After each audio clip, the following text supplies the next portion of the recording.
Halo semuanya, selamat pagi, selamat bertemu kembali siswa-siswi kelas 7 SMP John 23 Merauke dalam proses pembelajaran pendidikan agama Katolik di pertemuan kedua ini. Apa kabar semuanya? Harapan Pak Thomas kalian semua dalam keadaan sehat walafiat, punya semangat belajar, mau belajar, punya niat belajar. Pak Thomas juga menganjurkan kepada kalian agar tetap mengikuti protokoler COVID-19, anjuran pemerintah dan aturan kesehatan, yaitu menggunakan masker saat bepergian, mencuci tangan, dan tetap menjaga jarak. Biar kita melawan COVID. Ya, sebelum kita melanjutkan dengan materi pembelajaran kita untuk pertemuan kedua ini, Pak Thomas mengingatkan kembali bahwa guru agama untuk kelas 7, 71 dan 72 bersama Ibu Beatrix, 73, 74, 75 bersama Ibu Sabina Sampono atau biasanya disapa Ibu Santi. Jadi ingat baik-baik, jika Anda membuat tugas pembelajaran atau mengerjakan tugas pembelajaran, maka tugas itu bisa diserahkan atau dikirim ke guru bidang studi atau guru yang mendampingi di kelas kalian sendiri, supaya semuanya dapat berjalan dengan baik. Namun, satu hal yang perlu diperhatikan, ketika membuat tugas, jangan lupa nama kelas dan nama anak sendiri. Ini terkadang lupa, oke? Nah, kita lanjut dengan materi pembelajaran kita di pertemuan kedua ini. Materi pembelajaran kita di pertemuan kedua ini hanya sedikit hal yang ingin Pak Thomas bicarakan sebagai bagian dari manusia sebagai citra Allah. Kita melanjutkan sedikit materi pembelajaran pertama. Nah, dalam kisah penciptaan dikatakan bahwa manusia diciptakan sebagai citra Allah, artinya serupa dan segambar dengan Allah sendiri. Kata serupa dan segambar sekaligus melukiskan secara tepat bahwa manusia dan Allah itu berbeda. Nah, jadi bingung kalau anak-anak baca poin pertama ini, pasti bingung. Nah, kenapa manusia sudah dikatakan secitra atau sama dengan Allah, tapi masih dikatakan juga ada perbedaan dengan Allah? Ada 2 poin penting. Pertama, manusia itu mengenal dosa sedangkan Allah tidak mengenal dosa. Yang kedua, Allah itu menguasai seluruh ciptaan yang ada di bumi ini, sedangkan manusia hanya menguasai ciptaan lainnya. Manusia tidak menguasai dirinya sendiri. Itu poin yang paling penting. Selanjutnya, sejauh penjelasan dalam kitab suci, istilah citra Allah itu hanya dikatakan pada manusia. Hubungan manusia dengan Allah, bukan dengan ciptaan lainnya. Karena manusia diciptakan sebagai citra Allah, manusia memiliki martabat sebagai pribadi. Ia bukan hanya sesuatu, melainkan seseorang. Ia mengenal dirinya sendiri, menjadi tuan atas dirinya sendiri, mengabdikan diri dalam kebebasan dan hidup dalam kebersamaan dengan orang lain, dan dipanggil membangun relasi dengan Allah penciptanya. Sebagai citra Allah, telah memberikan karunia khusus berupa akal budi, kebebasan, dan hati nurani. Sebagai citra Allah juga, manusia sangat dikasihi Allah. Ia dipanggil untuk mengambil bagiannya bersama Allah. Jadi, antara Allah dan manusia adalah hubungan partner. Ada kerjasama antara Allah dan manusia, seperti sudah dijelaskan di pertemuan pertama.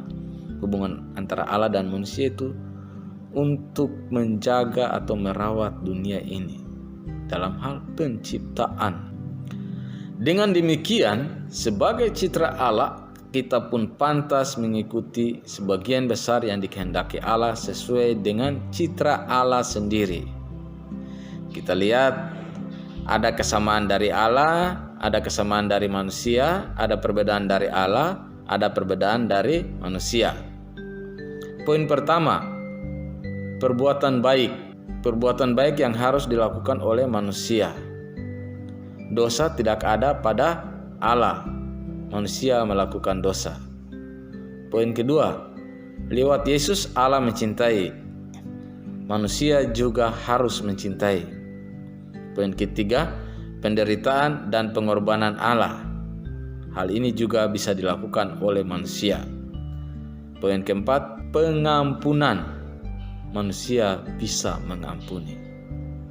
Itu mau menjelaskan tadi dua pernyataan poin yang di slide sebelumnya yang Pak Thomas sudah jelasin itu. Di sini slide yang berikut ini lebih menjelaskan supaya kita lebih mengerti. Nah, bagian B, tugasku sebagai citra Allah. Kalau bagian A itu kita sudah menjelaskan di pertemuan pertama. Bagian B ini Pak Thomas mau menjelaskan juga tugas kita sebagai citra Allah. Kita akan sangat senang dan bahkan bangga ketika dipercaya untuk melaksanakan tugas tertentu, entah dari orang tua atau para guru. Tugas yang dipercayakan kepada kita menuntut tanggung jawab untuk dapat dilaksanakan dengan baik, sejalan dengan kemampuan dan potensi diri kita. Nah, apa sih tugas manusia sebagai citra Allah? Ini tugas kita. Pertama, melakukan segala sesuatu seturut kehendak Allah. Kedua, melakukan hal-hal yang baik sesuai dengan hati nurani. Ketiga, meneruskan kehidupan yang ada di bumi. Keempat, mengusahakan seluruh ciptaan untuk memuliakan Allah. Lalu, bagaimana fenomena perilaku manusia yang bertentangan dengan kehendak Allah? Nih, hal-hal yang sering kita lakukan, yang seharusnya dan sepantasnya tidak boleh dilakukan. Pertama, membuang sampah sembarangan, baik di sungai, di tempat umum, atau di jalan raya. Kedua, membakar hutan, menebang hutan sembarangan. Ketiga, suka berkelahi dengan orang lain. Keempat, tidak mau mengampuni. Kelima, sebagai seorang pendendam. Keenam, selalu iri hati, dan lain-lain. Nah, perilaku manusia yang cenderung egois, serakah, ingin menang sendiri, atau ingin enaknya sendiri menjadi penyebab terjadinya berbagai tindakan yang bertentangan dengan martabat manusia sebagai citra Allah. Misalnya, pelanggaran lalu lintas, cara berkendara membahayakan keselamatan orang lain, suka ngebut, ikut tawuran, kerusakan alam lingkungan kita. Kerusakan yang diakibatkan oleh keegoisan dan keserakahan manusia menjadikan ketidakharmonisan antara manusia dengan sesama dan alam, serta dapat menimbulkan kerugian dan penderitaan bagi manusia sekaligus kerusakan alam sekitar. Sesuai dengan panggilan dan tugas manusia sebagai citra Allah, yaitu beranak cucu, berkembang biak, menguasai dan memelihara alam ciptaan lainnya, maka setiap orang perlu bertanggung jawab dan senantiasa berupaya menampilkan diri sebagai citra Allah. Nah, anak-anak, ini tugas kita yang sesungguhnya, berlaku sebagaimana menjadi bagian dari citra Allah, berlaku sebagai citra Allah, atau menyadari bahwa tugas manusia adalah sebagai citra Allah, bukan hanya tugas tapi tanggung jawab manusia sebagai citra Allah. Nah, kita lihat kesimpulan. Di dalam kehidupan sehari-hari, kita dapat mewujud nyatakan panggilan kita sebagai citra Allah. Ada 3 poin penting ini sebagai kesimpulan dari materi pembelajaran kita hari ini. Perhatikan baik-baik. Di sekolah, belajar dengan baik dan serius, menjalankan dan menaati peraturan sekolah, berpartisipasi aktif di kelas, menjaga kebersihan lingkungan sekolah, tidak membuang sampah sembarangan. Di rumah, taat pada orang tua, membantu pekerjaan orang tua, menghormati dan menghargai keberadaan orang tua, anggota keluarga, dan menjaga lingkungan rumah agar tetap bersih. Di masyarakat, menghormati dan menghargai orang lain, berlaku sopan santun pada orang lain, ikut kerja bakti di kampung, tidak membuang sampah ke sungai. Nah, pada bagian kesimpulan ini merupakan bagian akhir dari pembelajaran kita untuk pertemuan yang kedua ini. Pak Thomas berharap kalian semakin hari semakin mengerti dari pertemuan ke pertemuan berikutnya. Kalian coba untuk memahami dan tetap nonton terus video pembelajaran kita, karena lewat video pembelajaran ini anak-anak lebih mengerti dan bisa nonton berulang kali. Pak Thomas juga mengucapkan terima kasih atas partisipasi, atas perhatian kalian yang mau menonton video pembelajaran ini. Pak Thomas hanya berharap kalian bisa mengerti dan bisa bertanya. Semoga ada hal-hal yang kalian tidak mengerti lewat video pembelajaran ini, kalian semakin smart.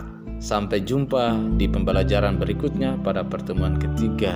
Tuhan memberkati kita semua. Amin.